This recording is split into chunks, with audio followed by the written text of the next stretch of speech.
ஒரு இமேஜினேட்டிவ் வேர்ல்டுக்கு ஒரு கீ கொடுக்குற செக்மெண்ட் தாங்க அடுத்தது. உங்களுக்கே தெரியும் நான் என்னத்தை பற்றி பேசிகிட்டு இருக்கேன்.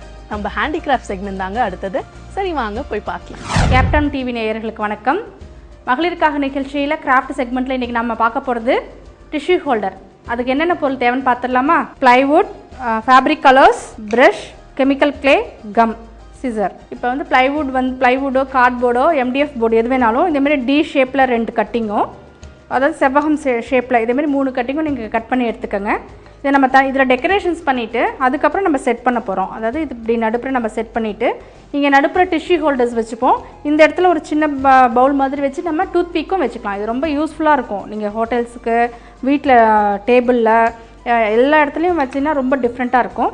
ஃபஸ்ட்டு இதுக்கு வுட்டு எல்லாத்துக்குமே நம்ம ப்ரௌன் கலர் கொடுத்துடலாம். ப்ரௌன் கலர் கொடுத்துட்டு காய வச்சுருவோம். ஃபேப்ரிக் கலர்ஸ் கொடுத்துருங்க. அதாவது இதுலேயும் நீங்கள் கலர்ஸ் கொடுக்கணும். இதில் நம்ம வந்து மணியெல்லாம் ஒட்டலாம், இல்லாட்டி த்ரெட்டு ஒட்டலாம். லேஸ், கோல்டன் லேஸ் ஒட்டினீங்கன்னா ரொம்ப நல்லாயிருக்கும் பார்க்குறதுக்கு. ஸ்டோன்ஸ் ஒட்டலாம். நீங்கள் அரேஞ்ச்மெண்ட் பண்ணுறது வந்து ரொம்ப கிராண்டாகவும் பண்ணலாம், சிம்பிளாகவும் பண்ணலாம். இதேமாதிரி ஃபுல்லாக ஒரு கோட்டிங் கொடுத்து, அதாவது எல்லா வுட்டுக்கும் நீங்கள் கொடுத்து காய வச்சுருங்க. காய வச்சுட்டு அதுக்கப்புறம் தான் நம்ம இதில் க்ளே ஒர்க் பண்ண போகிறோம். இப்போ நம்ம பெயிண்ட் பண்ணது காஞ்சிருச்சு. இதில் நம்ம ஒரு சன்ஃப்ளவர் மாதிரி பண்ண போகிறோம் க்ளே ஒர்க்கு. அதுக்கப்புறம் சுற்றி லீஃப் எப்படி பண்ணுறதுன்னு பார்க்கலாம். ஃபஸ்ட்டு ஒரு ரவுண்ட் பண்ணிக்கோங்க. இதில் வச்சிடணும். லாஸ்ட்டாக கம்மை அப்ளை பண்ணிக்கலாம். இப்போ ஃபஸ்ட்டு உங்களுக்கு செட் பண்ணி காட்டுறேன். அப்புறம் இதை சுற்றி பெட்டல்ஸ் மாதிரி பண்ணிடணும். அதுக்கு இதேமாரி கோன் மாதிரி பண்ணிவிட்டு இந்த இடத்துல ஒரு இம்ப்ரெஷன்ஸ் கொடுங்க.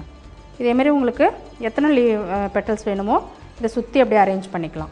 இது சின்னதாக வேணும்னா ஒரு ரோ சின்னதாக கொடுத்துட்டு அதுக்கு அடுத்த ரோ வந்து உங்களுக்கு நீங்கள் பெருசாக கொடுத்துக்கலாம். ஆனால் ஒரே மாதிரி இருக்கணும். இந்த ரவுண்டு ஃபஸ்ட் ரோ அளவு வந்து ஒரே மாதிரி இருக்கணும், அடுத்த ரோ வந்து ஒரே சைஸில் இருக்கணும்.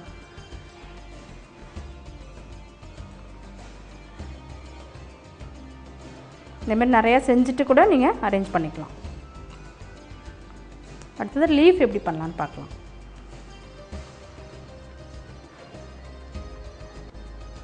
லீஃபும் ஈஸி தான்.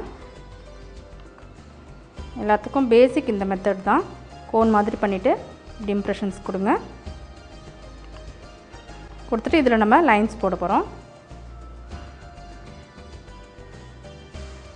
பண்ணிவிட்டு இப்படி ஒரு கட்டிங் கொடுத்தீங்கன்னா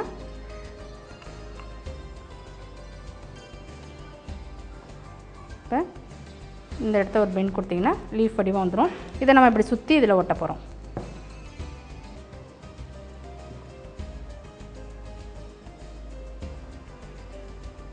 அதாவது இங்கே லீஃபும் நடுப்புற வந்து சன்ஃப்ளவரும் இருக்கிற மாதிரி நம்ம பண்ணியிருக்கோம். இப்போ நம்ம இலை பண்ணியிருக்கோம் இல்லையா, இதேமாரி சுற்றி பண்ணணும். இப்போ பெட்டல்ஸ் எப்படி பண்ணுறதுன்னு பார்த்துருவோம். தான் இதேமாரி செஞ்சுருக்கோம் இல்லையா, எப்படி அரேஞ்ச் பண்ணலான்னு பார்க்கலாம்.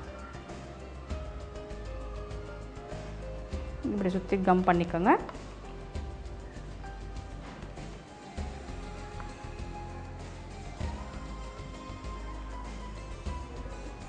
இப்போ இது நடுப்புறவும் நம்ம பெட்டல்ஸ் கொடுக்கலாம், இல்லாட்டி இதோடையே நம்ம விட்டுடலாம். அது நடுப்புற குட்டி குட்டி பால்ஸ்லாமும் வச்சு நம்ம டெக்கரேஷன்ஸ் பண்ணலாம். நம்மளோட க்ரியேட்டிவிட்டி தான். நீங்கள் சன்ஃப்ளவர் இல்லாமல் ரோஸ் பண்ணிக்கலாம், ஒரு குட்டி டெடி பேர், உங்களுக்கு எந்த ஷேப்ஸ் நல்லா வருமோ இல்லாட்டி எந்த ஷேப்ஸ் ஈஸியாக இருக்கோ உங்களுக்கு பிடிச்சிருக்கோ அது நீங்கள் பண்ணிக்கோங்க.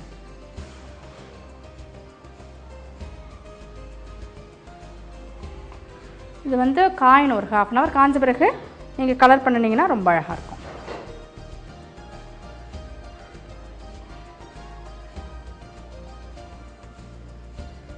இதேமாரி இது ஃபுல்லாக நீங்கள் ஃப்ளவரும் லீஃபும் செஞ்சு முடிச்சுருவோம். செஞ்சு முடிச்சுட்டு அதுக்கப்புறம் நம்ம இதில் எப்படி கலர் பண்ணலாங்கிறத பார்க்கலாம். இப்போ நம்ம க்ளே ஒர்க் எல்லாம் நம்ம காஞ்சிச்சு பாருங்கள். நம்ம இந்த வுட்டில் வந்து இங்கேயும் நம்ம பெயிண்ட் பண்ணிவிட்டு நம்ம இப்படி செட் பண்ண போகிறோம். அதாவது டிசைன் தெரிகிற பகுதி ஃப்ரண்ட்லேயும் இந்த பக்கம் இந்த டி வந்து இந்த பக்கமும் வச்சு நடுப்புற டிஷ்யூஸ் வைக்க போகிறோம். இங்கே டூத் பிக் வைக்க போகிறோம். அது லாஸ்ட்டாக நம்ம ஆணி அடிச்சிக்கலாம், நம்ம கம் வச்சும் ஒட்டிக்கலாம். இப்போ எப்படி பெயிண்ட் பண்ணலான்னு பார்க்கலாம். ஃபஸ்ட் லீஃப்க்கு வந்து டைரக்ட் க்ரீனும் கொடுக்கலாம், க்ரீன் அண்ட் எல்லோ ஷேடிங்கும் கொடுத்து பண்ணுங்கள், நல்லாயிருக்கும்.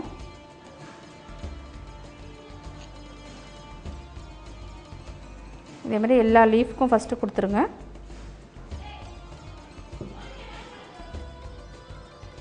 லீஃப் வந்து எல்லாமே ஒரே கலரில் இருக்கணும்னு அவசியம் கிடையாது. ஒன்று வந்து டார்க் லீஃபு, ஒன்று கொஞ்சம் அதோட மைல்டாக இருக்கலாம். இப்போ நம்ம லீஃப்க்கு கொடுத்த மாதிரி இதுக்கு ஒரு ஆரஞ்சு அண்ட் எல்லோ ஷேடிங்கில் கொடுக்கலாம். அப்படி டைரக்ட் எல்லோஸும் கொடுக்கலாம்.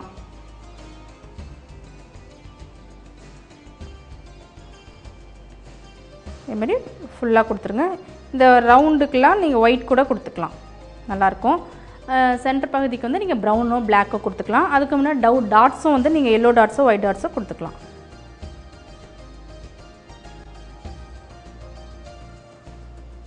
இதேமாரி ஃபுல்லாக எல்லா பெட்டல்ஸுக்கும் கொடுத்து முடிச்சுடுங்க. கடைசியாக நீங்கள் வந்து ஒரு வார்னிஷ் கோட் அடிச்சிங்கன்னா ஷைனிங்காகவும் இருக்கும், பார்க்குறதுக்கும் அழகாக இருக்கும், உங்களுக்கு லைஃப் ரொம்ப நல்லாயிருக்கும். அதாவது ரொம்ப நாள் வரும், இது உழைக்கும் இது.